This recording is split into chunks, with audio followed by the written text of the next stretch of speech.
Hi friends, pregnancy series ఆపేసాను అనుకున్నారు కదా. లేదండి, ఆపలేదు. కొంత గ్యాప్ ఇచ్చాను. కొన్ని వీడియోస్ ఉంటే ఫస్ట్ అవన్నీ అప్లోడ్ చేశాను అనమాట. ఇది వచ్చి నా ప్రెగ్నెన్సీ సిరీస్లో ఎపిసోడ్ 4 అనమాట. 3 ఎవరైనా చూడకపోతే కింద లింక్ ఇస్తాను, క్లిక్ చేసి చూసేయండి. 3లో చెప్పాను కదా నేనైతే చెకప్ చేసుకునేదానని. మేము యాక్చువల్లీ వైజాగ్ వచ్చాము ఎప్పుడు 2020 ఆగస్ట్లో వచ్చాను అనమాట. 2021 మార్చ్ ఏప్రిల్లో ఎప్పుడో స్టార్ట్ చేశాను నేనైతే చెకప్ చేయడం. అక్కడి నుంచి ఒక 10 months వరకు అలా చెకప్ చేసేదాన్ని అనమాట. ఈ లోపల ఏంటంటే నేను ఎవరైనా ఏదైనా పూజలు చేయి, వ్రతం చేస్తే మంచిది ఇది అవుతుంది అందుకంటే అవన్నీ కూడా చేసేదాన్ని అనమాట. అయినా కూడా ప్రెగ్నెన్సీ అయితే నాకు రాలేదు.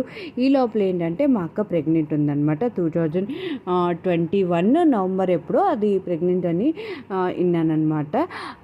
ఆ తర్వాత మా తోటకోళ్ళు కూడా ప్రెగ్నెంట్ అని విన్నాను ఆ టైంలో.